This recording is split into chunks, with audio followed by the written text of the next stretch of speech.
and also warranty claims. Everything it learned.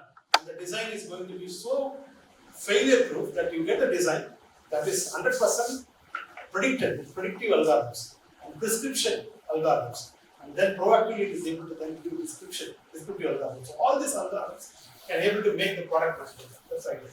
So first is the cognitive IoT means deep human engagement, extended enterprise, and then products are infused with service. Right? So those are things. And then you have the cognitive process and operations, and finally you have this enhanced exploration and discovery. So what essentially this means, the 5-step process, is it is going to fundamentally create a new characteristics for AIoT systems to begin using the feedback loop, like lot of data it generates, and those are going to basically come back to feed the design process. So now let us just look at some reference models for Industry 4.0, which was there for last 9 years. This came in 2016.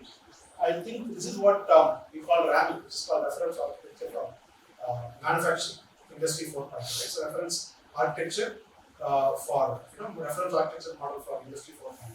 So here it talks about different functions in a manufacturing enterprise, and physical and functional hierarchy are being superimposed to get something useful from it.